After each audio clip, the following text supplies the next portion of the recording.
ಕೃಷಿಕ ಬಾಂಧವರಿಗೆಲ್ಲ ನಮಸ್ಕಾರ. ಇವತ್ತು ನಮ್ಮ ಸ್ಟುಡಿಯೋದಲ್ಲಿ ಡಾಕ್ಟರ್ ವೆಂಕಟೇಶ್ SM ಅವರಿದ್ದಾರೆ.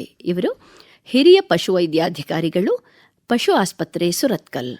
ಇವರು ಇವತ್ತು ಜಾನುವಾರುಗಳಲ್ಲಿ ಕಂಡುಬರುವಂತಹ ಕಾಲುಬಾಯಿ ಜ್ವರ, ಚರ್ಮಗಂಟು ರೋಗ ಹಾಗೂ ಜಾನುವಾರುಗಳಲ್ಲಿ ಕಂಡುಬರುವಂತಹ ಜಂತುಹುಳುಗಳ ಕಾಟ ಎಂಬ ವಿಚಾರವಾಗಿ ಬಹಳಷ್ಟು ಮಾಹಿತಿಗಳನ್ನು ನಮ್ಮ ಜೊತೆ ಹಂಚಿಕೊಳ್ಳಲಿದ್ದಾರೆ. ನಮಸ್ತೆ ಸರ್, ಕಾರ್ಯಕ್ರಮಕ್ಕೆ ಸ್ವಾಗತ. ನಮಸ್ತೆ ಮೇಡಮ್. ನಮಸ್ತೆ. ಹಾಗೂ ಎಲ್ಲ ಕೇಳೋವರಿಗೂ ಕೂಡ ನಮಸ್ಕಾರ. ಸರ್, ಈಗ ಇವತ್ತಿನ ಈ ಕಾರ್ಯಕ್ರಮದಲ್ಲಿ ನಾವು ಕಾಲುಬಾಯಿ ಜ್ವರ ಎಂಬ ವಿಚಾರವಾಗಿ ಆರಂಭಿಸೋಣ. ಸರ್, ಇದು ಕಾಲುಬಾಯಿ ಜ್ವರ ಸಾಮಾನ್ಯವಾಗಿ ಹೇಗೆ ಬರ್ತವೆ ಹಾಗೂ ಇದರ ಗುಣಲಕ್ಷಣಗಳು ಏನು ಅಂತ ಹೇಳ್ತೀರಾ? ಸಾಮಾನ್ಯವಾಗಿ ವೈರಸ್ ಕಾಯಿಲೆಗಳು ಪ್ರಮುಖವಾಗಿ ನಮ್ಮಲ್ಲಿ ಕಂಡು ಬರ್ತಾ ಇರುವಂಥದ್ದು ಒಂದು ಕಾಲುಬಾಯಿ ಜ್ವರ. ಕಾಲುಬಾಯಿ ಜ್ವರ ಹೇಗೆ ಅಂತಂದರೆ, ಒಂದು ಪಿಕಾರ್ನೋವಿರಿಡೆ ಅನ್ನುವಂಥ ಒಂದು ವೈರಸ್ಸಿಂದ ಫ್ಯಾಮಿಲಿ, ಪಿಕಾರ್ನೋವಿರಿಡೆ FMD ವೈರಸ್. ಪಿಕಾರ್ನೋವಿರಿಡೆ ಅನ್ನೋಂಥ ಒಂದು ಫ್ಯಾಮಿಲಿ FMD ವೈರಸ್ ಅಂತ ನಾವು ಅದನ್ನು ಕರಿತೀವಿ. ಅದರಿಂದ ಕಾಲುಬಾಯಿ ಜ್ವರ ಹರಡುತ್ತೆ. ಹೇಗೆ ಹರಡುತ್ತೆ, ಎಲ್ಲಿಂದ ಬರುತ್ತೆ ಕಾಲುಬಾಯಿ ಜ್ವರ? ಒಂದು ಗಾಳಿ, ಕಲುಷಿತ ಗಾಳಿ, ಮತ್ತು ವೈರಸ್ ಇರುವಂಥ ಆಹಾರ, ಮತ್ತು ಎಲ್ಲಿ ಸೆಕ್ರಿಷನ್ಸು ಎಕ್ಸ್ಕ್ರಿಷನ್ಸು ಯಾವುದೇ ರೋಗಗ್ರಸ್ತ ಪ್ರಾಣಿಯಿಂದ ಮತ್ತು ಗಾಳಿ ಮುಖಾಂತರನೂ ಕೂಡ ಇದು ಒಂದಕ್ಕೊಂದು ಟ್ರಾನ್ಸ್ಫರ್ ಆಗ್ತಾ ಹೋಗ್ತದೆ. ಈಗ ಫಾರ್ ಎಕ್ಸಾಂಪಲ್ಲು, ಈಗ ಯಾವುದೋ ಒಂದು ಪ್ರಾಣಿಗೆ ಕಾಲುಬಾಯಿ ಜ್ವರ ಬಂದಿರುತ್ತೆ, ಆಯಿತಾ? ಕಾಲುಬಾಯಿ ಅವನ ಮನೆಯಲ್ಲಿ ಒಂದು 10 ರಾಸುಗಳಿರ್ತವೆ ಅಂತ ತಿಳ್ಕೊಳ್ಳಿ. ಯಾವುದೋ ಒಂದಕ್ಕೆ ಬಂದಿರುತ್ತೆ, ಪ್ರತ್ಯೇಕಿಸಿರ್ತಾನೆ ಅದನ್ನು. ಬಟ್ ಅವನೇನು ತಪ್ಪು ಮಾಡ್ತೀನಪ್ಪ ಅಂತಂದರೆ, ಈ ದೊಡ್ಡ ಫಾರ್ಮ್ಸ್ಗಳೆಲ್ಲವೂ ಕೂಡ ಮತ್ತು ನಮ್ಮ ರೈತರುಗಳಲ್ಲೂ ಕೂಡ ಏನು ಮಾಡ್ತಾ ಇರ್ತಾರೆ, ಫಾರ್ ಎಕ್ಸಾಂಪಲ್ ಯಾವುದು ಈಗ ಹುಷಾರಿಲ್ಲ, ಅದಕ್ಕೆ ಹುಷಾರಿಲ್ಲ ಅಂತ ಕೂಡಲೇ ಏನು ಮಾಡ್ತೀವಿ, ಮೇವು ಬಿಟ್ಬಿಟ್ಟಿರುತ್ತೆ, ಆಯಿತಾ? ಮೇವು ಬಿಟ್ಟಾಗ ಕೆಲವೊಂದು ಬಾರಿ ಅದರ ಮೇವು ತಿಂದು ಅರ್ಧಂಬರ್ಧ ಬಿಟ್ಟಿರುತ್ತೆ, ಅದ್ರ ಜೊಲ್ಲು ಕೂಡ ಅದಕ್ಕೆ ತಾಕಿರುತ್ತೆ. ಆ ಮೇವು ಬಿಟ್ಟಿದೆ, ಉಳಿದಿದೆ ಅಂತ ಹೇಳ್ಬಿಟ್ಟು ಚೆನ್ನಾಗಿರುವಂತಹ ಒಂದು ರಾಸುಗಳಿಗೆ ಅದನ್ನು ಇಡುವಂಥದ್ದು. ಅಥವಾ ಕೆಲವೊಂದು ಬಾರಿ ನಮ್ಮ ರೈತರು ಏನು ಮಾಡಿರ್ತಾರೆ, ಒಂದೇ ಒಂದು ಇದರಲ್ಲಿ ಕಂಟೈನರ್ನಲ್ಲಿ ನೀರನ್ನ ಕುಡಿಸ್ತಿರ್ತಾರೆ, ಇದಾದ್ಮೇಲೆ ಇದಕ್ಕೆ ತಗೊಂಡು. ಬಟ್ ಈ ರೋಗಗ್ರಸ್ತ ಪ್ರಾಣಿಗೆ ಬಂದಿರೋಂಥ ಕಂಟೈನರ್ನಿಂದನೇ ನೀರು ಸ್ವಲ್ಪ ಕುಡಿಯುತ್ತೆ, ಸ್ವಲ್ಪ ಉಳಿದಿರುತ್ತೆ, ಅದನ್ನೇ ತಗೊಂಡೋಗಿ ಇನ್ನೊಂದಕ್ಕೆ ಇಡ್ತಾರೆ. ಆವಾಗ ಒಂದರಿಂದ ಒಂದಕ್ಕೆ ಹರಡುವಂಥ ಚಾನ್ಸಸ್ ಜಾಸ್ತಿ ಇರುತ್ತೆ. ಈ ರೋಗ ಬಂದಾಗ ಏನು ಮಾಡಬೇಕು, ಫಸ್ಟ್ ಸಿಂಪ್ಟಮ್ಸ್ ತಿಳ್ಕೊಳ್ಳೋಣ ಮೇಡಮ್, ಆಮೇಲೆ ನಂತರ ಮುಂಜಾಗ್ರತಾ ಕ್ರಮಗಳನ್ನ ಏನು ಮಾಡಬೇಕು ಅಂತ ನಾವು ತಿಳ್ಕೊಂಡಿದ್ವಿ. ಪಿಕಾರ್ನೋವಿರಿಡೆ FMD ವೈರಸ್ ಅನ್ನುವಂಥ ಒಂದು ವೈರಸ್ಸಿಂದ ಬರುತ್ತೆ. ಇದರಲ್ಲಿ ಸೀರೋವಾರ್ಸ್ ಸಪ್ರೇಟ್ ಸೀರೋವಾರ್ಸ್ ಅಂತ ನಾವು ಕರಿತೀವಿ.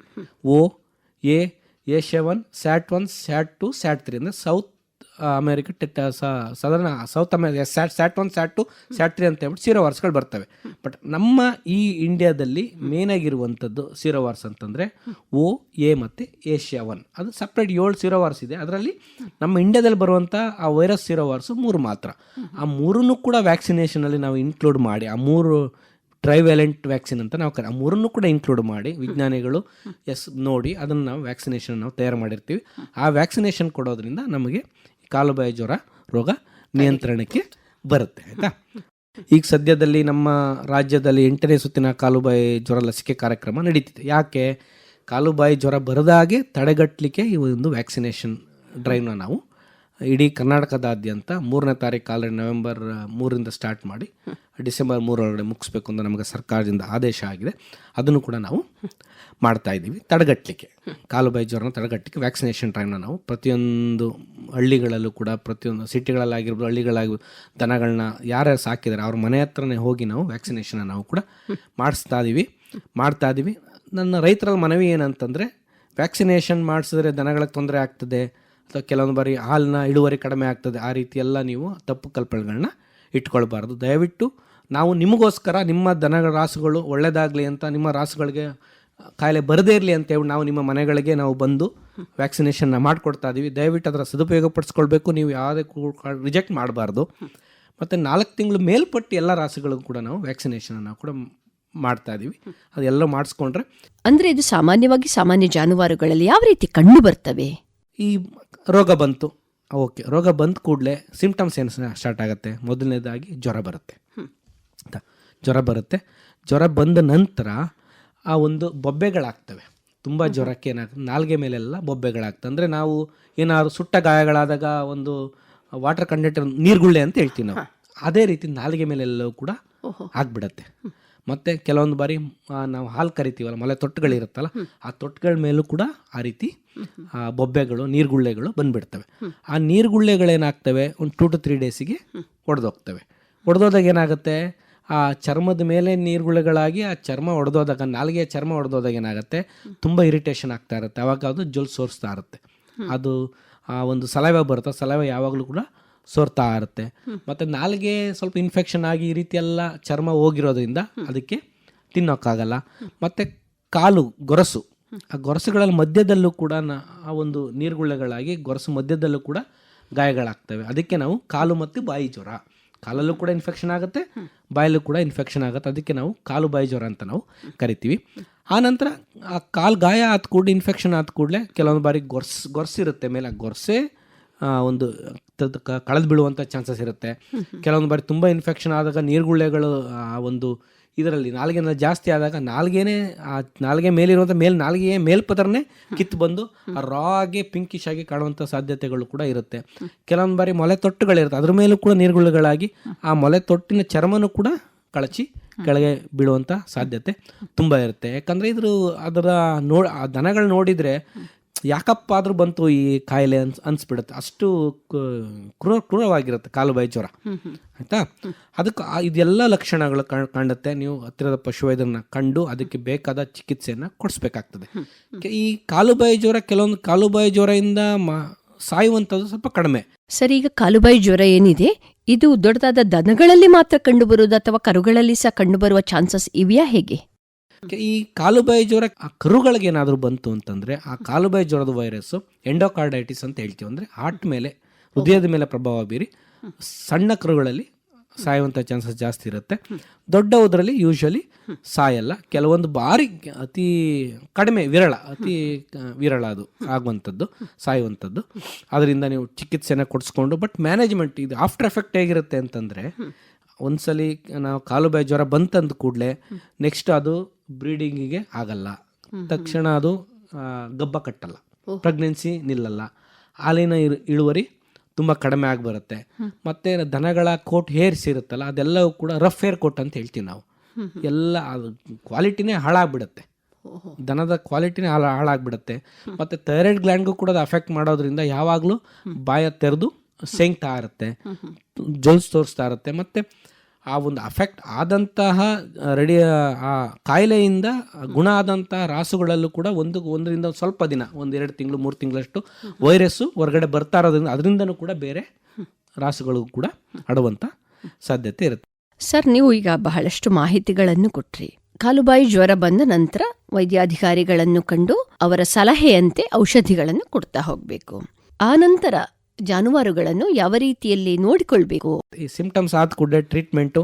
ಆ ನಂತರ ಏನು ಮಾಡ್ಬೇಕು ನಾವು? ಡಾಕ್ಟರ್ ಏನು ಮಾಡ್ತಾರೆ, ಇಂಜೆಕ್ಷನ್ಸು, ಆಂಟಿ ಇನ್ಫ್ಲಮೇಟರಿ ಇಂಜೆಕ್ಷನ್ಸ್ ಕೊಡ್ತಾರೆ. ಮತ್ತು ಸೆಕೆಂಡರಿ ಬ್ಯಾಕ್ಟೀರಿಯಲ್ ಇನ್ಫೆಕ್ಷನ್ ಕಂಟ್ರೋಲ್ ಮಾಡಲಿಕ್ಕೆ ಆಂಟಿಬಯೋಟಿಕ್ಸ್ಗಳನ್ನು ಕೂಡ ನಾವು ಕಂಟ್ರೋಲ್ ಮಾಡ್ತೀವಿ. ಈ ಗಾಯ ಆಗಿರುತ್ತೆ, ಬಾಯಲ್ಲಿ ಗಾಯ ಆಗಿರುತ್ತೆ, ಕಾಲಿನಲ್ಲಿ ಗಾಯ ಆಗಿರುತ್ತೆ, ಏನು ಮಾಡ್ಬೇಕು ನಾವು? ಪೊಟ್ಯಾಷಿಯಂ ಪರ್ಮಾಂಗನೇಟ್ ಅಂತ ಒಂದು ದ್ರಾವಣ, ಸೊಲ್ಯೂಷನ್ ಬರುತ್ತೆ. ಆ ದ್ರಾವಣದಲ್ಲಿ ನಾವು ಬಾಯಿನ ತೊಳಿಬೇಕು ನೀಟಾಗಿ. ಅದು ಆಂಟಿಸೆಪ್ಟಿಕ್ ಆಗಿ ವರ್ಕ್ ಮಾಡುತ್ತೆ. ಬಾಯಿನ ತೊಳೆದು, ಮತ್ತು ಬೋರಿಕ್ ಆ್ಯಸಿಡ್ ಮತ್ತು ಗ್ಲಿಸರಿನ್ ಅನ್ನುವಂಥದ್ದು ನಮಗೆ ಮೆಡಿಕಲ್ ಸ್ಟೋರ್ನಲ್ಲಿ ಸಿಗುತ್ತೆ. ಅಥವಾ ಬೋರೋಗ್ಲಿಸರಿನ್ ಅಂತ ಹೇಳ್ಬಿಟ್ಟು ಆಲ್ರೆಡಿ ಮಾಡಿರುವಂಥದ್ದು ಇರುತ್ತೆ. ಬೋರೋಗ್ಲಿಸರಿನ್ ಅಥವಾ ಬೋರಿಕ್ ಆ್ಯಸಿಡ್ ಪುಡಿ ಮತ್ತು ಸ್ವಲ್ಪ ಗ್ಲಿಸರಿನ್ 2 ಮಿಕ್ಸ್ ಮಾಡಿಕೊಂಡು ಆ ನಾಲಿಗೆಗೆ ನಾವು ಹಚ್ಚಬೇಕು. ಆಯಿತಾ, ಆ ಬೋರೋಗ್ಲಿಸರಿನ್ ಹಚ್ಚಿದಾಗ ಆ ನೀರುಗುಳ್ಳೆ ಹೊಡೆದಿರುವಂಥ ಜಾಗದಲ್ಲಿ ಏನಾಗ್ತದೆ, ಅದೆಲ್ಲವೂ ಕೂಡ ಬೇಗ ಗುಣ ಆಗಿ ನಂತರ ಹೊಸದಾಗಿ ನಾಲಿಗೆಯ ಮೇಲ್ಪದರ ಬರಲಿಕ್ಕೆ ಸ್ಟಾರ್ಟ್ ಆಗ್ತಾ ಹೋಗ್ತದೆ. ಆಯಿತಾ, ಒಂದು 10-12 ದಿನ ಆದ ಕೂಡಲೇ ಸ್ಟಾರ್ಟ್ ಆಗ್ತಾ ಹೋದಾಗ ಇದು ಸ್ವಲ್ಪ ಹುಲ್ಲನ್ನು ತಿನ್ನೋಕ್ಕೆ ಸ್ಟಾರ್ಟ್ ಮಾಡುತ್ತೆ. ಅದೇ ರೀತಿ ಕಾಲುಗಳನ್ನು ಕೂಡ ನಾವು ತೊಳೆದು ಕಾಲಿಗೆ ಆಯಿಂಟ್ಮೆಂಟ್ ಆಗಿರ್ಬೋದು ಅಥವಾ ಸ್ಪ್ರೇ ಆಗಿರ್ಬೋದು ಇಲ್ಲಿ ನಾವು ಹಚ್ಚಬೇಕಾಗ್ತದೆ. ಆಯಿಂಟ್ಮೆಂಟು ಸ್ಪ್ರೇನು ಮಾಡಿಲ್ಲ ಅಂತಂದರೆ ಗಾಯದ ಮೇಲೆ ಏನಾಗ್ತದೆ ಅಂದರೆ ಆ ನೊಣಗಳು ಕೂತು ಆ ನೊಣಗಳು ಆದ ಮೊಟ್ಟೆಗಳನ್ನ ಇಟ್ಟು ಆ ಮೊಟ್ಟೆಗಳು ಹುಳಗಳಾಗಿ ನಾವು ಮಯಾಸಿಸ್ ಅಂತ ಹೇಳ್ತೀವಿ, ಗಾಯದ ಒಳಗಡೆ ಹುಳಗಳಾಗಿ ಆ ಒಂದು ಇನ್ನೂ ಕೂಡ ಕೂತ್ರೆ ಹೇಳೋಕ್ಕಾಗಲ್ಲ, ಎದ್ದರೆ ಕೂರಕ್ಕಾಗಲ್ಲ, ಅಷ್ಟು ನೋವು ಕೂಡ ಅದಕ್ಕೆ ಆಗ್ತಿರುತ್ತೆ. ಆ ಒಂದು ಗೆರ್ಸ್ಲು ರೋಗ ಆದಂತಹ ಒಂದು ಜಾನುವಾರುವಿಗೆ ಇಷ್ಟೆಲ್ಲ ಕೇರ್ಗಳನ್ನ ಕೂಡ ನಾವು ತಗೊಳ್ಬೇಕು. ಆಮೇಲೆ ಬೇರೆ ದನಗಳಿತ್ತು ಅಂತಂದರೆ, ಅವನ ಮನೆಯಲ್ಲಿ ಬೇರೆ ದನಗಳಿತ್ತು, ಸೋಡಿಯಂ ಹೈಪೋಕ್ಲೋರೈಡ್ ಅಂತ ಸೊಲ್ಯೂಷನ್ ಬರ್ತದೆ. ಸೋಡಿಯಂ ಹೈಪೋಕ್ಲೋರೈಡ್ ಸೊಲ್ಯೂಷನ್ನ ಅಥವಾ ಫಿನೈಲ್ ಬರುತ್ತೆ, ಅಥವಾ ಇದೇ ಒಂದು ಪೊಟ್ಯಾಷಿಯಂ ಪರ್ಮನೇಟ್ ಲೋಷನ್ನ ಸೊಲ್ಯೂಷನ್ನ ನಾವು ಮನೆಗಳಿಗೆ ಸ್ಪ್ರೇ ಮಾಡ್ಬೋದು. ಅದರಿಂದ ಏನಾಗ್ತದೆ, ಆ ಮನೆ ಒಳಗಡೆ ಆ ಒಂದು ರೋಗಗ್ರಸ್ತ ಪ್ರಾಣಿಯಿಂದ ಜೊಲ್ಲು ಎಲ್ಲವೂ ಕೂಡ ಬೀಳ್ತಾ ಇರುತ್ತೆ ಕೆಳಗಡೆ. ಅದರಿಂದ ಬೇರೆ ದನಗಳಿಗೆ ಹರಡುವಂಥದ್ದು ನಾವು ತಪ್ಪಿಸ್ಬೋದು, ಕಡಿಮೆ ಮಾಡ್ಬೋದು. ಮತ್ತು ಇದು ಹೇಗೆ ಅಂತಂದರೆ ಮೇಡಮ್, ಗಾಳಿನಲ್ಲೂ ಹರಡುತ್ತೆ. ಫಾರ್ ಎಕ್ಸಾಂಪಲ್, ಈಗ ಅವರು ಚೆನ್ನಾಗಿರುವಂಥ ಹಸುಗಳು ಇರುತ್ತೆ, ರೋಗ ಬಂದಿರುವಂಥ ದನಗಳು ಕೂಡ ಇರುತ್ತೆ. ಈ ಫೋಮೇಟ್ಸ್ ಅಂತ ಹೇಳ್ತೀವಿ ನಾವು, ಹಾಕೊಂಡಿರುವಂಥ ಬಟ್ಟೆಗಳಿಂದನೂ ಕೂಡ ಆ ಒಂದು ವೈರಸ್ಸು ಟ್ರಾವೆಲ್ ಮಾಡುತ್ತೆ. ಮತ್ತು ದೊಡ್ಡ ದೊಡ್ಡ ಫಾರ್ಮ್ಗಳಲ್ಲಿ ಏನಾದರೂ, ಫಾರ್ ಎಕ್ಸಾಂಪಲ್ ಒಂದು ಫಾರ್ಮ್ಗೆ ಹೋಗಿರ್ತೀನಿ, ಆ ಫಾರ್ಮಲ್ಲಿ FMD ಇರುತ್ತೆ. ಈ ಒಂದು ಟ್ರಕ್ ಆಗಿರ್ಬೋದು, ಆ ಟ್ರಕ್ ಏನು ಮಾಡುತ್ತೆ, ಯಾವ ಫೀಡ್ ಟ್ರಕ್ ಆಗಿರ್ಬೋದು, ಫೀಡ್ ಬೇಕಾಗುತ್ತೆ, ಫೀಡ್ ಟ್ರಕ್ ಬರುತ್ತೆ, ಅದರಿಂದನೂ ಹರಡಿರುವಂಥ, ಬೇರೆ ಒಂದು ಫಾರ್ಮಿಂದ ಇನ್ನೊಂದು ಫಾರ್ಮ್ಗೆ ಹರಡಿರುವಂಥ ಸಾಧ್ಯತೆಗಳು, ಆ ಒಂದು ಉದಾಹರಣೆಗಳು ಕೂಡ ಇದ್ದಾವೆ. ಅದಕ್ಕೆ ಏನು ಮಾಡ್ತೀವಿ ನಾವು, ಬಯೋಸೆಕ್ಯೂರಿಟಿ ಅಂತ ನಾವು ಹೇಳ್ತೀವಿ. ಅಂದರೆ ಆ ಒಂದು ಎಂಟ್ರಿ ಆಗ್ಲಿಕ್ಕೆ ಮುಂಚೆನೇ ಅದು ಚಕ್ರಗಳಾಗಿರ್ಬೋದು ಎಲ್ಲನೂ ಕೂಡ ನಾವು ಶುದ್ಧೀಕರಿಸ್ತೀವಿ. ಪೊಟ್ಯಾಷಿಯಂ ಪರ್ಮನೆಂಟ್ ಲೋಷನ್ ಸೊಲ್ಯೂಷನ್ನ ನಾವು ಮಾಡಿ ಇಟ್ಕೊಂಡು, ಆಂಟಿಸೆಪ್ಟಿಕ್ ಲೋಷನ್ನ ಮಾಡಿ ಇಟ್ಕೊಂಡು ನಾವು ಬಯೋಸೆಕ್ಯೂರಿಟಿ ಪರ್ಪಸ್ಸಿಗೆ ಯಾರೇ ಒಳಗೆ ಎಂಟ್ರಿ ಆಗಬೇಕಾದ್ರೂ ಕೂಡ ಅದ್ರ ಮುಖಾಂತರ ಬರಬೇಕು. ಈಗ ನಾವೇ ಎಂಟ್ರಿ ಆಗಬೇಕಾದ್ರೂ ಕೂಡ ನಾವೇ ಆ ಕಾಲನ್ನು ಅದಕ್ಕೆ ಅಜ್ಜಿ ನಂತರ ಒಳಗಡೆ ನಾವು ಎಂಟ್ರಿ ಆಗಬೇಕು.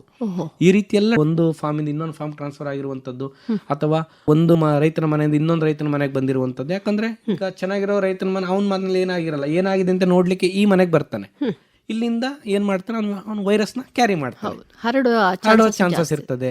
ಮತ್ತು ನಾವು ಯಾವುದೇ ಕಾಯಿಲೆ, ಇದೇ ಕಾಯಿಲೆ ಅಂತೇನಿಲ್ಲ, ಯಾವುದೇ ಕಾಯಿಲೆ ಆದರೂ ಕೂಡ ಜಾನುವಾರುಗಳಲ್ಲಿ ಫಸ್ಟ್ ಚೆನ್ನಾಗಿರೋ ಹಸುಗಳ ಹತ್ರ ಏನೇನು ಅವಶ್ಯಕತೆ ಇದೆ, ಅದಕ್ಕೆ ಏನೇನು ಮಾಡಬೇಕು ಅದನ್ನೆಲ್ಲ ಮಾಡಿ ನಂತರ ರೋಗಗ್ರಸ್ತ ಪ್ರಾಣಿಗಳ ಹತ್ರ ನಾವು ಬಂದು ಅದನ್ನು ಮಾಡಬೇಕು. ಯಾಕಂದ್ರೆ ಲಾಸ್ಟಿಗೆ ಇಟ್ಕೋಬೇಕು.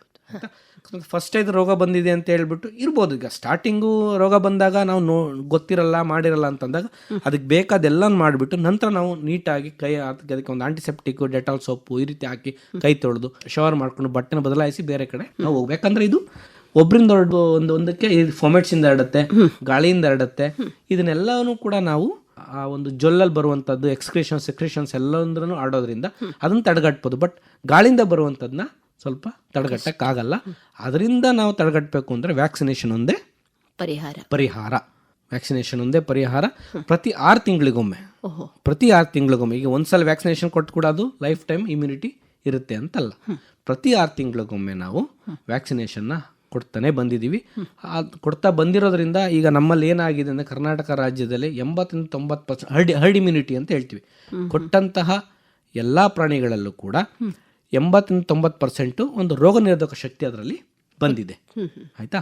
ಇನ್ನೂ ಕೂಡ ಬರಬೇಕು. ಹರ್ಡ್ ಇಮ್ಯುನಿಟಿ ಬಂದಾಗ ಮಾತ್ರ ಆ ಒಂದು ಕಾಯಿಲೆ ಆ ಒಂದು ಜಾಗದಿಂದ ಹೋಗುತ್ತೆ. ಫ್ರೀ ಫ್ರಮ್ FMD ಅಂತ ನಾವು ಹೇಳಲಿಕ್ಕೆ ಸಾಧ್ಯ ಆಗುತ್ತೆ. ಹರ್ಡ್ ಇಮ್ಯುನಿಟಿ ಬರಬೇಕು. ಇನ್ನೂ ಕೂಡ ಸದ್ಯದಲ್ಲೇ ಹರ್ಡ್ ಇಮ್ಯುನಿಟಿ ತುಂಬ ಚೆನ್ನಾಗಿ ಬಂದು, ಈಗ ದಕ್ಷಿಣ ಕನ್ನಡ ಜಿಲ್ಲೆ ವೈಸ್ ತಗೊಂಡು ದಕ್ಷಿಣ ಕನ್ನಡ ಜಿಲ್ಲೆನಲ್ಲಿ 90% ಒಂದು ನಾವು ಯಾವ್ಯಾವ ವ್ಯಾಕ್ಸಿನೇಷನ್ ಮಾಡಿದ್ದೀವಿ, ಆ ವ್ಯಾಕ್ಸಿನೇಷನ್ ಮಾಡಿದಂತಹ ಒಂದು ದನಗಳಲ್ಲಿ ನಾವು ರಕ್ತ ಮಾದರಿಯನ್ನು ಸಂಗ್ರಹಿಸಿ ಅದನ್ನು ನಾವು ಲ್ಯಾಬಿಗೆ ಕಳಿಸ್ತೀವಿ. ಲ್ಯಾಬಿಗೆ ಕಳಿಸಿದಾಗ ಇಮ್ಯುನಿಟಿ ಬಂದಿದೆ ಇಲ್ವಾ ಅಂತ ನಾವು ನೋಡ್ತೀವಿ. ಅದರಲ್ಲಿ 90% ಎಲ್ಲ ಪ್ರಾಣಿಗಳಲ್ಲಿ ನಾವು ಕಳಿಸಿದಂಥ ಎಲ್ಲ ಪ್ರಾಣಿಗಳ 90% ಇಮ್ಯುನಿಟಿ ಬಂದಿದೆ. ಈ ರೀತಿ ಎಲ್ಲ ಯಾವುದೇ ಪ್ರಾಣಿಗಳು ಬಿಡದ ಹಾಗೆ 6 ತಿಂಗಳಿಂದ ಎಲ್ಲ ಪ್ರಾಣಿಗಳಿಗೂ ಕೂಡ, ಅಂದರೆ ದನಗಳಲ್ಲಿ ಆ ಏಜ್ 6 ತಿಂಗಳ ಮೇಲ್ಪಟ್ಟ ಎಲ್ಲ ದನ ಕರುಗಳಿಗೆ, ಎಮ್ಮೆಗಳಿಗೆ ನಾವು ವ್ಯಾಕ್ಸಿನೇಷನ್ನ, ಕಾಲುಬಾಯಿ ಜ್ವರದ ವ್ಯಾಕ್ಸಿನೇಷನ್ ಮಾಡಿಸೋದ್ರಿಂದ ಈ ರೋಗವನ್ನು ನಾವು ತಡೆಗಟ್ಟಬಹುದು. ಇದಿಷ್ಟು ಕೂಡ ಕಾಲುಬಾಯಿ ಜ್ವರದ ಬಗ್ಗೆ. ಸರ್, ಇದುವರೆಗೆ ನೀವು ಕಾಲುಬಾಯಿ ಜ್ವರದ ಬಗ್ಗೆ ಸವಿಸ್ತಾರವಾಗಿ ಮಾಹಿತಿಗಳನ್ನು ಕೊಟ್ರಿ. ಇನ್ನು ನಾವು ಇವಾಗ ಚರ್ಮಗಂಟು ರೋಗ ಏನಿದೆ, ಇದರ ಬಗ್ಗೆ ಹೇಳ್ತೀರಾ? ಇದು ಹೇಗೆ ಬರ್ತದೆ, ಇದರ ಗುಣಲಕ್ಷಣಗಳು ಏನು ಅಂತ? ವೈರಸ್ ಕಾಯಿಲೆ 2ನೇದು ಬಂತು ಅಂತಂದರೆ ಚರ್ಮಗಂಟು ರೋಗ. ಈ ಚರ್ಮಗಂಟು ರೋಗ ಹೇಗೆ ಬರುತ್ತೆ, ಅದನ್ನು ನಾವು ಆಂಗ್ಲ ಭಾಷೆಯಲ್ಲಿ ನಾವು LSD ಅಂತ ನಾವು ಕರಿತೀವಿ, ಲಂಪಿ ಸ್ಕಿನ್ ಡಿಸೀಸ್ ಅಂತ ನಾವು ಕರಿತೀವಿ. ಚರ್ಮಗಂಟು ರೋಗ ಇದು ಇತ್ತೀಚೆಗೆ ಬಂದಂತಹ ಒಂದು ಕಾಯಿಲೆ. ಹೇಗೆ ಹರಡುತ್ತೆ ಚರ್ಮಗಂಟು ಕಾಯಿಲೆ ಅಂತಂದರೆ, ಒಂದು ದನದಿಂದ ಇನ್ನೊಂದು ದನಕ್ಕೆ ಅದು ಸೊಳ್ಳೆ ಕಚ್ಚುವಿಕೆ ಆಗಿರ್ಬೋದು, ಉಣ್ಣೆಯಿಂದ ಆಗಿರ್ಬೋದು, ನೊಣಗಳಿಂದ ಆಗಿರ್ಬೋದು. ಈ 3ರಿಂದನೂ ಕೂಡ ಇದು LSD ವೈರಸ್ಸು ಒಂದು ಪ್ರಾಣಿಯಿಂದ ಇನ್ನೊಂದು ಪ್ರಾಣಿಗೆ ಸಾಂಕ್ರಾಮಿಕವಾಗಿ ಇದು ಹರಡುತ್ತೆ. ಇದರ ಒಂದು ಲಕ್ಷಣಗಳು ಹೇಗೆ ಗೊತ್ತಾಗುತ್ತೆ ಚರ್ಮಗಂಟು ರೋಗ ಅಂತ ತಕ್ಷಣ? ಮೊದಲನೇ ಬಂದ ಕೂಡಲೇ ಸ್ವಲ್ಪ ಜ್ವರ ಬಂದಿರುತ್ತೆ, ನಮಗೇನು ಅವತ್ತೇನು ಗೊತ್ತಾಗಲ್ಲ, ಜ್ವರ ಬರುತ್ತೆ. ನಂತರ ಸಣ್ಣ ಸಣ್ಣ ಬೊಬ್ಬೆಗಳು, ಗುಳ್ಳೆಗಳು ಮೈ ಮೇಲೆ ಕಾಣಿಸ್ತಾ ಬರ್ತವೆ. ಮೈ ಮೇಲೆ ಕುತ್ತಿಗೆ ಭಾಗದಲ್ಲಾಗಿರ್ಬೋದು, ಹೊಟ್ಟೆ ಭಾಗದಲ್ಲಾಗಿರ್ಬೋದು, ಸಣ್ಣ ಸಣ್ಣ ಗುಳ್ಳೆಗಳು ಫಸ್ಟ್ ಸ್ಟಾರ್ಟಿಂಗು ಕಾಣ್ತಾ ಬರುತ್ತೆ. ನಂತರ ಕೆಲವೊಂದರಲ್ಲಿ ಗುಳ್ಳೆನೇ ಬರಲ್ಲ, ಬಟ್ ಏನಾಗುತ್ತೆ, ಈ ಒಂದು ಕಾಲಾಗಿರ್ಬೋದು, ಮುಂದೆ ಕಾಲು ಅಥವಾ ಹಿಂದೆ ಕಾಲಿನಲ್ಲಿ ಸ್ವೆಲ್ಲಿಂಗ್ ಸ್ಟಾರ್ಟ್ ಆಗುತ್ತೆ, ಸ್ವೆಲ್ಲಿಂಗ್ ಸ್ಟಾರ್ಟ್ ಆಗಿಬಿಡುತ್ತೆ. ಆಯಿತಾ? ಆ ಸ್ವೆಲ್ಲಿಂಗ್ ಸ್ಟಾರ್ಟ್ ಆಗಿ ಆ ಒಂದು ಭಾಗದಲ್ಲಿ ಮಾತ್ರ ಆ ಸ್ವೆಲ್ಲಿಂಗಲ್ಲಿ ವೃತ್ತಾಕಾರವಾಗಿ ಅದು ಗಾಯ ಒಡೆದು ಆ ಸ್ವೆಲ್ಲಿಂಗ್ ತುಂಬ ದಪ್ಪ ಆಗಿ ನಡಿಲಿಕ್ಕಾಗ್ದೇ ಇನ್ಫೆಕ್ಷನ್ ಆಗಿ ಸಾಯುವಂಥ ಚಾನ್ಸಸ್ ಕೂಡ ಇರುತ್ತೆ. ಆಯಿತಾ. ಈ ಲಂಪಿ ಸ್ಕಿನ್ ಡಿಸೀಸ್ ಸಣ್ಣ ಸಣ್ಣ ಗುಳ್ಳೆಗಳು ಆಗ್ತಾ ಬರುತ್ತೆ. ಸಣ್ಣ ಸಣ್ಣ ಗುಳ್ಳೆಗಳಾಗ್ತಾ ಆದಂಗೆ ಜ್ವರ ಬರುತ್ತೆ. ಜ್ವರ ಬಂದಾದಮೇಲೆ ಮೇವನ್ನು ಅದು ಬಿಡೋಕ್ಕೆ ಸ್ಟಾರ್ಟ್ ಮಾಡುತ್ತೆ. ಮೇವು ಬಿಡೋಕ್ಕೆ ಸ್ಟಾರ್ಟ್ ಮಾಡುತ್ತೆ. ಆಮೇಲೆ ಹಾಲಿನ ಇಳುವರಿನೂ ಕೂಡ ಅದು ಕಡಿಮೆ ಆಗ್ತಾ ಬರುತ್ತೆ. ಅದು ಮಿಲ್ಕಿಂಗ್ ಸ್ಟೇಜಲ್ಲಿ ಇತ್ತು ಅಂದರೆ ಹಾಲಿನ ಇಳುವರಿನೂ ಕೂಡ ಅದು ಕಡಿಮೆ ಆಗ್ತಾ ಬರ್ತಾ ಇರುತ್ತೆ. ಆದ ತಕ್ಷಣ ಏನು ಮಾಡ್ಬೋದು, ನೀವು ಜ್ವರದ ಮಾತ್ರೆಗಳನ್ನ ನೀವು ಪಶುವೈದ್ಯರಿಗೆ ನಾವು ದೂರವಾಣಿ ಮುಖಾಂತರ ಕಾಂಟ್ಯಾಕ್ಟ್ ಮಾಡಿ ಪಶುವೈದ್ಯರಿಗೆ ತಿಳಿಸಿ ಮೊದಲನೇ ದಿನ ನೀವು ಜ್ವರದ ಮಾತ್ರೆಗಳನ್ನ ಹಾಕ್ಕೊಳ್ಬೋದು. ಕೆಲವೊಂದು ಬಾರಿ ಆಲ್ಮೋಸ್ಟ್ ಒಂದು 70% ಎಲ್ಲವೂ ಕೂಡ ಜಸ್ಟ್ ಒಂದು 1 or 2 ವಿಸಿಟ್ಸಲ್ಲಿ ನಡೆದೋಗುತ್ತೆ. ವೈರಸ್ ಕಾಯಿಲೆಗಳಿಗೆ ನಾವು ಆ್ಯಂಟಿಬಯೋಟಿಕ್ ಕೊಡುವಂಥದ್ದು ಸೆಕೆಂಡರಿ ಬ್ಯಾಕ್ಟೀರಿಯಲ್ ಇನ್ಫೆಕ್ಷನ್ನು, ಆ ವೈರಸ್ಸಿಂದ ಇನ್ಫೆಕ್ಷನ್ ಆಗಿ ಸೆಕೆಂಡರಿ ಬ್ಯಾಕ್ಟೀರಿಯಲ್ ಇನ್ಫೆಕ್ಷನ್ ಆಗದೇ ಇರಲಿ ಅನ್ನೋ ಒಂದು ಕಾರಣಕ್ಕೋಸ್ಕರ ನಾವು ಆ್ಯಂಟಿಬಯೋಟಿಕ್ಸ್ನ ನಾವು ಕೊಡ್ತೀವಿ ಆಯಿತಾ. ಇದು ಪ್ಯೂರ್ಲಿ ಇಮ್ಯುನಿಟಿ ಬೇಸ್ಡ್. ಇದು LSD ಒಂದು ಕಾಯಿಲೆ, ಅದರ ಇಮ್ಯುನಿಟಿ ಪವರ್ ಹೇಗಿರ್ತದೆ, ಅದು ಯಾವುದೇ ವೈರಸ್ ಕಾಯಿಲೆ ಆಗಿರ್ಬೋದು, ಅದು ಇಮ್ಯುನಿಟಿ ಮೇಲೆ, ಅದರ ಒಂದು ಬಾಡಿಯ ದೇಹದ ಆ ರೋಗನಿರೋಧಕ ಶಕ್ತಿ ಮೇಲೆ ನಿಂತಿರುತ್ತೆ. ಆ ರೋಗನಿರೋಧಕ ಶಕ್ತಿ ಹೇಗೆ ಬರುತ್ತೆ, ಚೆನ್ನಾಗಿ ಬರಬೇಕು ಅಂತಂದರೆ ಒಂದು ವ್ಯಾಕ್ಸಿನೇಷನ್ ಮತ್ತು ಅದಕ್ಕೆ ಬೇಕಾದಂಥ ಸಮತೋಲನ ಆಹಾರ ಆಗಿರ್ಬೋದು, ವೈಟಮಿನ್ಸು, ಮಿನರಲ್ಸ್ ಇವೆಲ್ಲವೂ ಕೂಡ ಕರೆಕ್ಟ್ ಪ್ರಮಾಣದ ಸರಿಯಾದ ಪ್ರಮಾಣದಲ್ಲಿ ಸಿಕ್ಕಿದ್ರೆ ಅದಕ್ಕೆ ಇಮ್ಯುನಿಟಿ, ರೋಗನಿರೋಧಕ ಶಕ್ತಿ ಚೆನ್ನಾಗಿರುತ್ತೆ ಆಯಿತಾ. ಇದು ನಾನು ಹೇಳಿದಾಗೆ ಉಣ್ಣೆಯಿಂದ, ನೊಣಗಳಿಂದ, ಸೊಳ್ಳೆ ಕಚ್ಚುವಿಕೆಯಿಂದ ಇದು ಒಂದಕ್ಕೊಂದು ಹರಡುತ್ತೆ. ಇದು ಮೇನ್ ಕಾರಣ. ನೀವು ಹರಡೋದನ್ನು ತಪ್ಪಿಸ್ಬೇಕು ಅಂತಂದರೆ ಪ್ಯಾರಾಸೈಟ್ಸ್, ಇದೆಲ್ಲ ಈ ಸೊಳ್ಳೆ, ನೊಣ ಮತ್ತು ಈ ನುಂಗು, ಉಣ್ಣೆ ಅಂತ ಹೇಳ್ತೀವಿ, ಅದನ್ನು ಕಂಟ್ರೋಲಲ್ಲಿ ಇಟ್ಕೊಳ್ಬೇಕು. ಫಸ್ಟ್ ಜ್ವರ ಬರುತ್ತೆ, ಗುಳ್ಳೆಗಳು ಬರುತ್ತೆ, ಕೆಲವೊಂದು ಆ ಗುಳ್ಳೆಗಳು ಹೊಡೆದೋಗ್ತದೆ. ಕೆಲವೊಂದು ಬಾರಿ ಆ ಒಂದು ಕಾಲುಗಳಲ್ಲಿ ಸ್ವೆಲ್ಲಿಂಗ್ ಬರುತ್ತೆ. ಆ ಸ್ವೆಲ್ಲಿಂಗ್ ಆಗಿ ಅದಕ್ಕೂ ಕೂಡ ತುಂಬ ನೋವಾಗಿ ಮಲಗಿದ್ರೆ ಹೇಳಲಿಕ್ಕಾಗಲ್ಲ, ಎದ್ದರೆ ಕೂರ್ಲಿಕ್ಕಾಗಲ್ಲ, ಆ ಒಂದು ಪರಿಸ್ಥಿತಿ ಅದಕ್ಕೆ ಉಂಟಾಗುತ್ತೆ. ಕೆಲವೊಂದು ಬಾರಿ ಈ ಲಂಪಿ ಸ್ಕಿನ್ ಡಿಸೀಸ್ ಅನ್ನುವಂಥ ಚರ್ಮಗಂಟು ರೋಗ ಅನ್ನುವಂಥದ್ದು ಕೆಲವೊಂದು ಬಾರಿ ನಿಮೋನಿಯನ್ನು ಕೂಡ ಕಾಸ್ ಮಾಡ್ಬೋದು. ಉಸಿರಾಡ್ಲಿಕ್ಕೂ ಕೂಡ ಸಮಸ್ಯೆ ಆಗಿ ಕೆಲವೊಂದು ಬಾರಿ ಕೆಳಗಡೆ ಕೂತ್ಕೊಂಡ್ಬಿಡುತ್ತೆ, ಹೇಳಲಿಕ್ಕಾಗಲ್ಲ ತುಂಬ ಜ್ವರದಿಂದ. ಈ ರೀತಿ ಎಲ್ಲ ಸಮಸ್ಯೆಗಳು, ಕಾಂಪ್ಲಿಕೇಶನ್ಸ್ ಎಲ್ಲ ಆಗಿ ಕೆಲವೊಂದು ಬಾರಿ ಸಾಯುವಂಥ ಚಾನ್ಸಸ್ ಕೂಡ ಇರುತ್ತೆ. ಈ ಚರ್ಮಗಂಟು ರೋಗ ಏನಿದೆ, ಇದನ್ನು ಲಸಿಕೆಗಳ ಮೂಲಕ ಹತೋಟಿಗೆ ತರಬಹುದಾ, ಹೇಗೆ? ಇದಕ್ಕೆ ಸರ್ಕಾರದಿಂದನೇ ನಾವು ಕೂಡ LSD ವ್ಯಾಕ್ಸಿನ್ ಕೂಡ ನಾವು ಮಾಡ್ತಾ ಇದ್ದೀವಿ. ಅದರಿಂದ ಈ ಸದ್ಯಕ್ಕೆ ಈ 1.5-2 ವರ್ಷದಿಂದ ಯಾವುದೇ ಕಾಯಿಲೆಗಳು ಸದ್ಯಕ್ಕೆ ಯಾವುದು ಕೂಡ ಕಂಡು ಬರ್ತಿಲ್ಲ. ಹತೋಟಿಯಲ್ಲಿ ಯಾವುದು ಕಂಡು ಬರ್ತಿಲ್ಲ, ಹತೋಟಿಯಲ್ಲಿದ್ದಾವೆ. ಬಟ್ ಆ ರೀತಿಯನ್ನು ಕಂಡು ಬಂದ ತಕ್ಷಣ ನಾವು ಅಗತ್ಯ ಕ್ರಮಗಳನ್ನ ನಾವು ತಗೊಳ್ತೀವಿ. ಸದ್ಯಕ್ಕೆ ಈಗ 8ನೇ ಸುತ್ತಿನ ಕಾಲುಬಾಯಿ ಜ್ವರ ಲಸಿಕೆ ನಡೀತಿದೆ. ಎಲ್ಲರೂ ಕೂಡ, ಎಲ್ಲ ರೈತ ಬಂದವರು ಕೂಡ ಹಾಕ್ಸ್ಕೊಳ್ಬೇಕು ಅಂತ ನಾನು ಕೇಳ್ತೀನಿ. ಇದಿಷ್ಟು ಸಾಮಾನ್ಯವಾಗಿ ಈ ವೈರಸ್ನಿಂದ ಬರುವಂಥ ಕಾಯಿಲೆಗಳು ಮೇಡಮ್. ಇದಲ್ಲದೆ ಸಾಮಾನ್ಯವಾಗಿ ನಮ್ಮ ಹವಾಮಾನ ವೈಪರೀತ್ಯಗಳು ಉಂಟಾದಾಗ ಅದು ಡೈರೆಕ್ಟಾಗಿ ಜಾನುವಾರುಗಳಲ್ಲಿ ಸಹ ಅದರ ಪರಿಣಾಮವನ್ನು ಕಾಣಬಹುದು. ಅದು ಯಾವ್ಯಾವ ರೀತಿಯಲ್ಲಿ ಇರ್ತವೆ, ಯಾವೆಲ್ಲ ರೋಗಗಳು ಈ ಹವಾಮಾನ ವೈಪರೀತ್ಯಗಳಿಂದ ಜಾನುವಾರುಗಳಲ್ಲಿ ಉಂಟಾಗ್ತವೆ ಅಂತ ಹೇಳ್ಬೋದಾ ಸರ್? ಹವಾಮಾನ ವೈಪರೀತ್ಯ ಅಂತಂದರೆ ಒಂದು ಸ್ಟ್ರೆಸ್. ಹವಾಮಾನ ವೈಪರೀತ್ಯ ಅಂದರೆ ಸ್ಟ್ರೆಸ್ ಇಂಡ್ಯೂಸ್ಡಲ್ಲಿ ಯಾವ ಕಾಯಿಲೆ ಬರುತ್ತೆ. ಫಾರ್ ಎಕ್ಸಾಂಪಲ್ ನಾನು ಹೇಳಿದಾಗೆ ಎಮರೇಜಿಕ್ ಸೆಪ್ಟಿಸಿಮಿಯಾ, ಸ್ಟ್ರೆಸ್ ಇಂಡ್ಯೂಸ್ಡಲ್ಲೂ ಕೂಡ ಅದು ಕಾಯಿಲೆಗಳು ಕೂಡ ಬರ್ಬೋದು. ಮತ್ತು ಹವಾಮಾನ ವೈಪರೀತ್ಯ ಅಂತ ಆದಾಗ ಏನಾಗ್ತದೆ, ನೆರೆ ಬರೋದು, ತೊರೆ ಬರೋದು, ಈ ರೀತಿ ಎಲ್ಲ ಆಗ್ತದೆ. ಆವಾಗ ಆಂಥ್ರಾಕ್ಸ್ ಅನ್ನುವಂಥ ಕಾಯಿಲೆನೂ ಕೂಡ ಹರಡ್ಬೋದು. ಈ ರೀತಿ ನೆರಡಿ ರೋಗ ಅಂತ ನಾವು ಕರಿತೀವಿ. ಕೆಲವೊಂದು ಬಾರಿ ಆಂಥ್ರಾಕ್ಸ್ ಇದು ಕೂಡ ಸ್ಪೋರ್ ಫಾರ್ಮಿಂಗ್, ಬ್ಯಾಸಿಲಸ್ ಆಂಥ್ರಾಸಿಸ್ ಅನ್ನುವಂಥ ಬ್ಯಾಕ್ಟೀರಿಯಿಂದ ಕೂಡ ಬರುತ್ತೆ. ಇದು ಎಷ್ಟು ಅಕ್ಯೂಟ್ ಫಾರ್ಮ್ ಅಂದರೆ ಕೆಲವೊಂದು ಬಾರಿ ತಕ್ಷಣ ಗೊತ್ತೇ ಆಗಲ್ಲ, ನಮಗೆ ಸತ್ತೋಗ್ಬಿಟ್ಟಿರುತ್ತೆ. ಆ ನಂತರ ಅನ್ಕ್ಲಾಟೆಡ್ ಬ್ಲಡ್ಡು ಅದರ ಮೂಗಿನ ಮುಖಾಂತರ ಹೊರಗಡೆ ಬರ್ತಾ ಇರುತ್ತೆ. ಅಂದರೆ ಅದರ ಟಾಕ್ಸಿನ್ಸು ಕ್ಲಾಟ್ ಆಗಲಿಕ್ಕೆ ಬಿಡಲ್ಲ. ಬ್ಯಾಸಿಲಸ್ ಆಂಥ್ರಾಸಿಸ್ಸಿಂದ ಬಂದಂತಹ ಒಳಗಡೆ ಇದ್ದಂಥ ಟಾಕ್ಸಿನ್ಸ್ ಬ್ಲಡ್ನ ಕ್ಲಾಟ್ ಆಗಲಿಕ್ಕೆ ಬಿಡಲ್ಲ. ಬಟ್ ಆ ರೀತಿ ಸತ್ತಂಥ ಪ್ರಾಣಿ ದೇಹ, ಆಂಥ್ರಾಕ್ಸ್ನ ಸತ್ತಂಥ ಬಾಡಿದ್ರೆ ದೇಹಗಳನ್ನ ನಾವು ಪೋಸ್ಟ್ ಮಾರ್ಟಮ್ ಮಾಡಬಾರ್ದು. ಯಾಕಂದರೆ ಅದು ಒಂದಕ್ಕೊಂದು ಗಾಳಿಯಲ್ಲೂ ಕೂಡ ಗಾಳಿಯಲ್ಲಿ ಅಂತ ಸ್ಪೋರ್ಸ್ ಇರುತ್ತೆ. ಮಣ್ಣಿನಲ್ಲಿ ಸ್ಪೋರ್ಸು ತುಂಬ ವರ್ಷಗಳ ಕಾಲ ಬದುಕುತ್ತೆ. ಈ ರೀತಿಯಾಗಿ 1 ತಿಂಗಳು 2 ತಿಂಗಳಿಗೆಲ್ಲ ಹೋಗುವಂಥದ್ದಲ್ಲ. ಸ್ಪೋರ್ಸ್ ಅಂತಂದರೆ it's very resistant to temperature, ಮಳೆ, ಗಾಳಿ, ಇದಕ್ಕೆಲ್ಲ ಕೂಡ ರೆಸಿಸ್ಟೆಂಟ್ ಆಗಿರುತ್ತದ್ದು.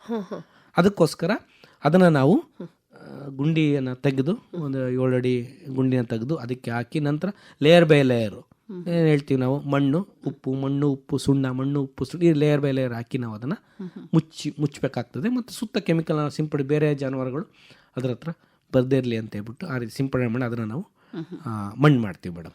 ಇದು ನೆರಡಿ ರೋಗದ್ದು ಸಿಂಪಲ್ಲಾಗಿ. ಹವಾಮಾನ ವೈಪರೀತ್ಯದಿಂದ ಬರುವಂಥದ್ದು ನಾನು ಆಲ್ರೆಡಿ ಹೇಳಿದಾಗೆ ಆ ಒಂದು HS ಅನ್ನುವಂಥದ್ದು ಕೂಡ ಕೆಲವೊಂದು ಬಾರಿ ಹವಾಮಾನ ವೈಪರೀತ್ಯದಿಂದ ಸ್ಟ್ರೆಸ್ ಆದಾಗ ಅದು ಕೂಡ ಕಾಯಿಲೆಗಳು ಕೂಡ ಬರ್ಬೋದು. ಆ ನಂತರ ಹವಾಮಾನ ವೈಪರೀತ್ಯದಿಂದ ಪ್ರಮುಖವಾಗಿ ಬರುವಂಥದ್ದು ಒಂದು ಜಂತುಳುಗಳದ್ದು ಅಥವಾ ಬೇದಿ, ನಾವು ಎಂಟ್ರೈಟಿಸ್ ಅಂತ ನಾವು ಕರಿತೀವಿ. ಯಾಕಂದರೆ ಕಲುಷಿತ ಆಹಾರ ಇರುತ್ತೆ, ಕಲುಷಿತ ಆಹಾರ, ಕಲುಷಿತ ನೀರು. ಹವಾಮಾನ ವೈಪರೀತ್ಯ ಆದಾಗ ನೆರೆ ಹೊರೆ ಬಂದಾಗೇನ ಕಲುಷಿತ ಆಹಾರ ಮತ್ತು ಕಲುಷಿತ ನೀರು ಕುಡಿಯೋದ್ರಿಂದ ಎಂಟ್ರೈಟಿಸ್, ಡೈಜೆಸ್ಟಿವ್ ಪ್ರಾಬ್ಲಮ್ಸ್ಗಳು ಸ್ಟಾರ್ಟ್ ಆಗ್ತವೆ ಮೇಡಮ್. ಇದಿಷ್ಟು ಕೂಡ ಹವಾಮಾನ ವೈಪರೀತ್ಯದಿಂದ ಬರುವಂಥದ್ದು ಸಂಕ್ಷಿಪ್ತವಾಗಿ. ಸರ್, ಇವಾಗ ಹುಳದ ಉಪದ್ರಗಳಿರುತ್ತೆ ದನಗಳಲ್ಲಿ, ನಾವು ಯಾವ ರೀತಿ ಅದಕ್ಕೆ ಔಷಧಿಗಳನ್ನು ಕೊಡಬಹುದು? ಈ ಹುಳಗಳು ಅಂತಂದರೆ ಜಂತು ಹುಳಗಳು, ನಾವು ಅದನ್ನು ನಮ್ಮ ವೈಜ್ಞಾನಿಕವಾಗಿ ಪರೋಪಜೀವಿಗಳು ಅಂತ ನಾವು ಕರಿತೀವಿ. ಪರೋಪಜೀವಿಗಳು ಅಂತಂದರೆ ನಮ್ಮ ಮೇಲೆ ಡಿಪೆಂಡ್ ಆಗಿ ಬದುಕುವಂಥವು. ನಾವಿಲ್ಲ ಅಂತಾರೆ ಅವು ಕೂಡ ಇಲ್ಲ ಬದುಕಲ್ಲ. ಪರೋಪಜೀವಿಗಳು ಅದರಲ್ಲಿ 2 ಭಾಗ, ಒಂದು ಹೊರ ಪರೋಪಜೀವಿ, ಒಳ ಪರೋಪಜೀವಿ. ಹೊರ ಪರೋಪಜೀವಿ ಅಂತ ದೇಹದ ಮೇಲ್ಗಡೆ ನಮ್ಮನ್ನು ಅವಲಂಬಿಸಿ ಬದುಕಿಸುವಂಥವು ಯಾವ ಇದ್ದಾವೆ? ಸೊಳ್ಳೆ ಇದೆ, ನೊಣಗಳಿದ್ದಾವೆ, ಉಣ್ಣೆಗಳಿದ್ದಾವೆ, ಚಿಕ್ಕಟಗಳಿದ್ದಾವೆ, ಹೇನುಗಳಿದ್ದಾವೆ. ಇಷ್ಟು ಕೂಡ ಹೊರ ಪರೋಪಜೀವಿ, ದೇಹದ ಹೊರಗಡೆ ಇರುವಂಥದ್ದು. ಇನ್ನು ಒಳ ಪರೋಪಜೀವಿಗಳು, ಅವನ್ನ ನಾವು ಜಂತುಹುಳುಗಳು ಅಂತ ನಾವು ಕರಿತೀವಿ. ಅದನ್ನು ನಾವು 3 ಭಾಗಗಳಾಗಿ ವಿಂಗಡಿಸ್ತೀವಿ, ಆಯಿತಾ. ಒಂದು ಚಪ್ಪಟೆ ಹುಳುಗಳು ಅಂತ ಕರಿತೀವಿ ನಾವು ಅದನ್ನು ಆಯಿತಾ, ಟ್ರೆಮಟೋಡ್ಸ್ ಅಂತ ಹೇಳ್ಬಿಟ್ಟು. ಮತ್ತು ಲಾಡಿ ಹುಳುಗಳು, ಸೆಸ್ಟೋಡ್ಸ್ ಅಂತ ನಾವು ಕರಿತೀವಿ. ಆಮೇಲೆ ದುಂಡು ಹುಳುಗಳು, ಚಪ್ಪಟೆ ಹುಳು, ಲಾಡಿ ಹುಳು, ದುಂಡು ಹುಳು, ಅವನ್ನ ನಾವು ನೆಮಟೋಡ್ಸ್ ಅಂತ ನಾವು ಆಂಗ್ಲ ಭಾಷೆಯಲ್ಲಿ ನಾವು ಕರಿತೀವಿ. ಈ ಚಪ್ಪಟೆ ಹುಳುಗಳೇ ಅಂತ ಅದ್ರ ದೇಹ ಹೇಗಿರುತ್ತೆ ಅದ್ರ ಮೇಲೆ ನಾವು ಇದನ್ನು ವಿಂಗಡಿಸಿ ಚಪ್ಪಟೆ ಆಗಿರ್ತವೆ. ಅದರಲ್ಲಿ ಒಂದು ಸ್ಪೀಸೀಸ್ ಬಂದು ಫೇಶಿಯೋಲಾ ಹೆಪಾಟಿಕಾ ಅಂತ ಹೇಳ್ಬಿಟ್ಟು ಅದು ಒಂದು ಚಪ್ಪಟೆ ಹುಳು. ಆ ಚಪ್ಪಟೆ ಹುಳು ದನ, ಮೇಕೆ, ಕುರಿ ಈ ಒಂದು ಆ ಲಿವರ್ಗೆ ಹೋಗಿಬಿಟ್ಟು ಆ ಲಿವರಲ್ಲಿ ಏನು ನಾರ್ಮಲ್ ಫಂಕ್ಷನ್ ಇರುತ್ತೆ ಅದನ್ನೆಲ್ಲನೂ ಕೂಡ ಹಾಳು ಮಾಡಿಬಿಡುತ್ತೆ ಈ ಒಂದು ಹುಳ, ಚಪ್ಪಟೆ ಹುಳು ಅಂಥದ್ದು. ಅದಕ್ಕೋಸ್ಕರ ನಾವು ಅದಕ್ಕೆ ಚಪ್ಪಟೆ ಹುಳುಗಳಿಗೆ ಟ್ರೈಕ್ಲಬೆಂಡಾಜೋಲ್ ಅಂತ ಜಂತುಹುಳದ ಔಷಧಿನ ನಾವು ಕೆಲವೊಂದು ಬಾರಿ ಏನಾಗುತ್ತೆ, ಅದು ಲಕ್ಷಣ ಹೇಗಿರುತ್ತಪ್ಪ ಅಂತಂದರೆ ನಾವು ಜಾಂಡಿಸ್ ಆಗೋದು ಅಂತ ಹೇಳ್ತೀವಿ. ಹಳದಿ ಕಲರ್ ಬಂದುಬಿಡುತ್ತೆ ಕೆಲವೊಂದು ಬಾರಿ, ಕಣ್ಣಿನ ನಾವು ನೋಡಿದಾಗ ಜಾಂಡಿಸ್ ಆಗುವಂಥದ್ದು, ಮತ್ತು ದವಡೆ ಕೆಳಗಡೆ ಬಾವು ಬರುವಂಥದ್ದು, ಇದೆಲ್ಲವೂ ಕೂಡ ಲಕ್ಷಣಗಳು. ಅದನ್ನು ನೋಡಿ ನಾವು ಇದು ಯಾವುದರಿಂದ ಬಂದಿದಂಥ ಪಶುವೈದ್ಯರು ಇದು ಇನ್ಫೆಕ್ಷಿಯಸ್ ಅಥವಾ ಜಂತುಹುಳದಿಂದ ಬಂದಿದೆಯಾ ಅದನ್ನು ನೋಡಿ ನಾವು ಆ ಒಂದು ಜಂತುಹುಳದ ಔಷಧಿನ ಕುಡಿಸ್ಬೇಕು. ಮತ್ತು ಮುಂದೆ ನೆಕ್ಸ್ಟ್ ಬಂತಂದು ಲಾಡಿ ಹುಳು. ಈ ಲಾಡಿ ಹುಳು ಏನಪ್ಪ ಅಂತಂದರೆ ಆ ಒಂದು ಹೊಟ್ಟೆಯ ಕರುಳು ಇದರಲ್ಲೆಲ್ಲವೂ ಕೂಡ ಇರುತ್ತೆ. ಸೆಸ್ಟೋಡ್ಸ್ ಅಂತ, ಮೊನೀಸಿಯಾ ಸ್ಪೀಸಿಸ್ ಅಂತ ಒಂದು ಬರುತ್ತೆ. ಸೆಸ್ಟೋಡ್ಸು ಅದು ಲಾಡಿ ಹುಳು ಅಂದರೆ ಲಾಡಿ ಟೈಪ್ ಇರುತ್ತೆ, ಆಯಿತಾ. ಆ ಲಾಡಿ ಟೈಪ್ ಇರೋದ್ರಿಂದ ಆ ಒಂದು ಲಾಡಿ ಎಷ್ಟು ಮೀಟ್ರ್ ಅಂತಂದರೆ ಒಂದು 2-3 ಮೀಟರ್ ಅಷ್ಟು ಉದ್ದ ಕೆಲವೊಂದು ಬಾರಿ ಹುಳಗಳು ಒಳಗಡೆ ಆ ಒಂದು ಹೊಟ್ಟೆ ಒಳಗಡೆ ಇರ್ತವೆ. ಈ ಜಂತು ಅದರಿಂದನೂ ಕೂಡ ನಮಗೆ ಲಾಸ್ ಆಗುವಂಥದ್ದು ತುಂಬ ಜಾಸ್ತಿ ಇರುತ್ತದೆ. ಅದನ್ನು ಕೂಡ ನಾವು ಆ ಒಂದು ಜಂತುಹುಳದ ಔಷಧಿ ಕೊಡೋದ್ರಿಂದ ಅದನ್ನು ಕೂಡ ನಾವು ನಿಯಂತ್ರಿಸ್ಬೋದು. ನೆಕ್ಸ್ಟ್ ದುಂಡು ಹುಳುಗಳು, ನೆಮಟೋಡ್ಸ್ ಅಂತ ಕರಿತೀವಿ. ಆ ಹುಳುಗಳು ಕೂಡ ನಮ್ಮ ಕರುಳಿನ ಭಾಗದಲ್ಲೇ ಇದ್ದು, ಯಾಕೆ ಇಷ್ಟು ಇಂಪಾರ್ಟೆಂಟ್ ಹುಳುಗಳು ಅಂತಂದರೆ ಪ್ರೊಡಕ್ಷನ್ನು, ನಮ್ಮ ರೈತ ಪ್ರೊಡಕ್ಷನ್, ಆ ಒಂದು ಜಾನುವಾರುಗಳ ಉತ್ಪಾದಕತೆ ಮೇಲೆ ಅವನು ಜೀವನವನ್ನು ನಡೆಸ್ತಾ ಇರ್ತಾನೆ. ಈ ಪರಾವಲಂಬಿ ಜೀವಿಗಳೇನು ಮಾಡ್ತಾವೆ ಅಂತಂದರೆ, ನಾನು ಕೊಟ್ಟಂಥ ಆಹಾರ, ನಾನು ಹಿಂಡಿ ಕೊಡ್ತೀನಿ, ಹುಲ್ಲು ಕೊಡ್ತೀನಿ, ಚೆನ್ನಾಗಿರೋದೆಲ್ಲ ಕೊಡ್ತಾನೆ, ಆದರೂ ಕೂಡ ಮೈ ಬರ್ತಿಲ್ಲ, ಇಳುವರಿ ಬರ್ತಿಲ್ಲ. ಅಂದರೆ ಯಾಕಪ್ಪ ಅಂದರೆ ಜಂತುಹುಳುಗಳು, ಯಾವುದೇ ಜಂತುಹುಳುಗಳು ಇದ್ದರೂ ಕೂಡ ನಾವು ಕೊಟ್ಟಂಥ ಆಹಾರದಲ್ಲಿ 40 ಭಾಗ ನ್ಯೂಟ್ರಿಯೆಂಟ್ಸ್ ಏನಿರುತ್ತೆ ಅದನ್ನೆಲ್ಲನೂ ಕೂಡ ಆ ಜಂತುಹುಳುಗಳೇ ತಿಂತಿರುತ್ತೆ. ಅದಕ್ಕೋಸ್ಕರ ನಾವು ದನಗಳಿಗೆ ಏನು ಹೇಳ್ತೀವಿ, ಪ್ರತಿ 2 to 3 months ನೀವು ಒಂದು ಬಾರಿ ನೀವು ಜಂತುಹುಳದ ಔಷಧಿಗಳನ್ನ ನೀವು ಹಾಕಲೇಬೇಕು ಅಂತ ನಾವು ಹೇಳ್ತೀವಿ. ಇದಿಷ್ಟು ಕೂಡ ಜಂತುಹುಳುಗಳ ಬಗ್ಗೆ. ಮತ್ತು ನಿಯಂತ್ರಣ ನಾನು ಹೇಳಿದಾಗೆ ಪ್ರತಿ 2 ತಿಂಗಳಿಗೊಮ್ಮೆ ಪಶುವೈದ್ಯರನ್ನ ಕಂಡುಕೊಂಡು ಜಂತುಹುಳದ ಔಷಧಿಗಳನ್ನ, ಯಾಕಂದರೆ ಕೆಲವೊಂದು ರೆಸಿಸ್ಟೆನ್ಸು ಕೂಡ ಬರುತ್ತೆ. ಈಗ ನಾವು ಆ್ಯಂಟಿಬಯೋಟಿಕ್ ರೆಸಿಸ್ಟೆನ್ಸ್ ಅಂತ ಮಾತಾಡ್ತಿರ್ತೀವಿ, ಈ ಆಂಟೆಲ್ಮೆಂಟಿಕ್ ರೆಸಿಸ್ಟೆನ್ಸ್ ಅಂತ ಕೂಡ ಬರುತ್ತೆ. ಅದನ್ನು ನಾವು ಒಂದು ಬಾರಿ ಕೊಟ್ಟಂಥ ಔಷಧಿನ ಇನ್ನೊಂದು ಬಾರಿನೂ ಕೂಡ ನಾವು ಪ್ರಿಸ್ಕ್ರೈಬ್ ಮಾಡಲ್ಲ. ಬಟ್ ಅವ್ರು ಬಂದು ಕೇಳಿದಾಗ ನಾವು ಸಲ ಯಾವ್ದು ಕೊಟ್ಟಿದ್ವಿ, ಈ ಸತಿ ಯಾವ್ದು ಕೊಡ್ತಾ ಅದನ್ನೆಲ್ಲ ನಾವು ಕ್ಯಾಲ್ಕುಲೇಟ್ ಮಾಡಿ ಪಶುವೈದ್ಯರು ನಾವು ರೆಸಿಸ್ಟೆನ್ಸ್, ಅದಕ್ಕೂ ಕೂಡ ರೆಸಿಸ್ಟೆನ್ಸ್ ಬರೆದಾಗಿನ ಔಷಧಿಗಳನ್ನ ನಾವು ಕೂಡ ಕೊಡ್ತೀವಿ ನಾವು. ಇದಿಷ್ಟು ಕೂಡ ಜಂತುಹುಳುಗಳ ಬಗ್ಗೆ. ಪ್ರತಿ 2 ತಿಂಗಳು ಅಥವಾ 3 ತಿಂಗಳಿಗೊಮ್ಮೆ ಜಂತುಹುಳದ ಔಷಧಿಗಳನ್ನ ಹಾಕೊಳ್ಳುವಂಥದ್ದು ತುಂಬ ಉತ್ತಮ. ಯಾಕಂದರೆ ಪ್ರೊಡಕ್ಷನ್ನು ಕೂಡ ಇಂಪ್ರೂವ್ ಆಗ್ತದೆ, ಎಲ್ಲವೂ ಕೂಡ ಇಂಪ್ರೂವ್. ಕೆಲವೊಂದು ಬಾರಿ ಈ ಪ್ಯಾರಾಸೈಟ್ಸ್ ಅಂತ ಪರಾವಲಂಬಿ ಜೀವಿಗಳಲ್ಲಿ ಕೆಲವೊಂದು ಬಾರಿ ಇನ್ಫೆಕ್ಷನ್ ಡಿಸೀಸ್ ಕೂಡ ಕಾಸ್ ಮಾಡುತ್ತೆ. ನಾನು ಹೇಳೋದು ಬೆಬಿಸಿಯಾ, ಥೈಲೇರಿಯಾ ಅಂತ ಹೇಳಿ ಪ್ರೊಟೋಸೋವಲ್ ಡಿಸೀಸಸ್ಸು. ಈ ಡಿಸೀಸಸ್ಸು ಒಂದಕ್ಕೊಂದು ಮರಣಾಂತಿಕವಾಗಿರುವಂಥ ಕಾಯಿಲೆ ಬರುವಂಥದ್ದು ಈ ಉಣ್ಣೆ ಕಚ್ಚುವಿಕೆಯಿಂದ. ಒಂದು ಆ ಉಣ್ಣೆಯಿಂದ ಆ ಒಂದು ಬೆಬಿಸಿಯಾ ಥೈಲೇರಿಯಾ ಅನ್ನುವಂಥ ಪ್ರೋಟೋಜೋವಾ ಒಂದು ದನದಿಂದ ಇನ್ನೊಂದಕ್ಕೆ ಟ್ರಾನ್ಸ್ಮಿಟ್ ಆಗುತ್ತೆ. ಆ ಬೆಬಿಸಿಯಾ ಥೈಲೇರಿಯಾ ಅನ್ನುವಂಥ ಕಾಯಿಲೆ ನಾವು ಸಕಾಲದಲ್ಲಿ ಟ್ರೀಟ್ಮೆಂಟ್ ಕೊಟ್ಟಿಲ್ಲ ಅಂತಂದರೆ ಪಕ್ಕ ಸಾಯೋದಂತೂ ತುಂಬ ಗ್ಯಾರಂಟಿ. ಯಾಕಂದರೆ ನಾರ್ಮಲ್ ಮೂತ್ರದ ಕಲರ್ ಯಾವ ರೀತಿ ಇರುತ್ತೆ, ಲೈಟ್ ಯೆಲ್ಲೋ ಕಲರ್ ಈ ರೀತಿ ಇರುತ್ತೆ. ಬಟ್ ಬೆಬಿಸಿಯಾ ಆದಾಗ ಏನಾಗ್ತದೆ, ಫುಲ್ ಕೆಂಪು ಕಾಫಿ ಕಲರ್ ಯೂರಿನು. ಯಾಕಂದರೆ ಒಳಗಡೆ ಆ ರಕ್ತ ಎಲ್ಲವೂ ಕೂಡ ಅದನ್ನು ಏನು ಮಾಡ್ತೀವಿ ನಾವು, ಹೀಮೋಲೈಸಿಸ್ ಅಂತ ಹೇಳ್ತೀವಿ. ಆ ಒಂದು ಪ್ರೋಟೋಜೋವಾ ಒಳಗಡೆ ಇರೋ ಒಂದು ರಕ್ತನಲ್ಲಿ ಹೀಮೋಲೈಸಿಸ್ ಮಾಡಿ ಯೂರಿನಿಗೆ ಬಂದು ಆ ಯೂರಿನಿಂದ ಕೆಂಪು ಕಲರ್ ಅಥವಾ ಕಾಫಿ ಕಲರ್ ಯೂರಿನ್ ಈ ರೀತಿ ಎಲ್ಲ ಬಂದ್ಬಿಡುತ್ತೆ. ಥೈಲೇರಿಯಾದಲ್ಲೂ ಕೂಡ ಆ ಒಂದು ಕಿಡ್ನಿ ಮತ್ತು ಲಿವರ್ನ ಕೂಡ ಹಾಳು ಮಾಡಿ ಎಲ್ಲವೂ ಕೂಡ ಈ ರೀತಿ ತುಂಬ ಜ್ವರ ಬಂದು ಈ ಆಗೋದ್ರಿಂದ ಥೈಲೇರಿಯಾ ನಾವು ನೋಡಿಲ್ಲ ಅಂತಂದ್ರೆ ಕೂಡ ಸತ್ತೋಗ್ತದೆ. ಅಥವಾ ಬೆಬಿಸಿಯಾ ಅಂತೂ ನಾವು ಟ್ರೀಟ್ಮೆಂಟ್ ಮಾಡಿಸಿಲ್ಲ ಅಂತಂದರೆ ಸಾಯೋದಂತೂ ಪಕ್ಕ ಆಗ್ಬಿಡುತ್ತೆ. ಅದಕ್ಕೋಸ್ಕರ ಆ ಉಣ್ಣೆ ಚಿಕ್ಕಟ ಎಲ್ಲರೂ ಕೂಡ ನಿಯಂತ್ರಣದಲ್ಲಿ ಇಟ್ಕೊಂಡ್ರೆ ನಾವು ಒಳ್ಳೆಯ ಒಂದು ಉತ್ಪಾದಕತೆನ ನಾವು ನೋಡ್ಬೋದು. ಉಣ್ಣೆ ಎಂಬುದು ಇಷ್ಟು ಸಣ್ಣ ಇದ್ರೂ ಮಾರಣಾಂತಿಕ. ನಾವು ಉಣ್ಣೆ ನೋಡ್ಲಿಕ್ಕೆ ಇಷ್ಟಿರುತ್ತೆ, ಮತ್ತು ಆ ರಕ್ತ ಕುಡಿದ್ಮೇಲೆ ಸ್ವಲ್ಪ ದೊಡ್ಡದಾಗತ್ತೆ ಮೈ ಮೇಲೆ. ಬಟ್ ಅದು ಆ ಒಂದು ಉಣ್ಣೆ 130ರಿಂದ 150 ಮೊಟ್ಟೆ ಇಡುತ್ತೆ ಒಂದು ಉಣ್ಣೆ. ಅಷ್ಟು ಅದು ರಿಪ್ರೊಡಕ್ಟಿವ್ ಕೆಪಾಸಿಟಿ ಅದಕ್ಕಿದೆ. ಆ ಮೊಟ್ಟೆಗಳು ಕೂಡ ನಾವು ಹೇಳ್ದಾಗೆ ಮೈ ಮೇಲೆ ಇರುತ್ತೆ ಉಣ್ಣೆ. ಆ ಉಣ್ಣೆನ ನಾವು ತೆಗೆದು ಸಾಯಿಸ್ತೀವೋ ಅಥವಾ ಹೇಗೋ ರಿಮೂವ್ ಮಾಡ್ತೀವಿ. ಬಟ್ ಆ ಒಂದು ನಾವು ಆ ವಾತಾವರಣದಲ್ಲಿ ಎಲ್ಲಿ ನಾವು ದನಗಳನ್ನ ಕಟ್ತಿದ್ದೀವಿ, ಕೊಟ್ಟಿಗೆನಲ್ಲಿ ಕೆಲವೊಂದು ಸಂದುಗಳಿರುತ್ತೆ, ಸರ್ವಿಸಸ್ ಇರ್ತದೆ, ಅದರೊಳಗಡೆ ನಾವು ಕೂಡ ಹೋಗಿ ಅವು ಕುತ್ಕೊಂಡಿರ್ತವೆ. ಫಸ್ಟ್ ಅದನ್ನು ನಿಯಂತ್ರಣ ಮಾಡಿ ನಂತರ ನಾವು ದನಗಳ ಮೇಲೆ ಉಣ್ಣೆಗಳನ್ನ ನಿಯಂತ್ರಣ ಮಾಡಬೇಕು. ಮತ್ತು ಆ ಉಣ್ಣೆಗಳು ಈಗ ಇವತ್ತಿದ್ದಂಥ ಉಣ್ಣೆ ಮೈ ಮೇಲೆ ನಾಳೆ ಇರಬೇಕು ಅಂತಿಲ್ಲ.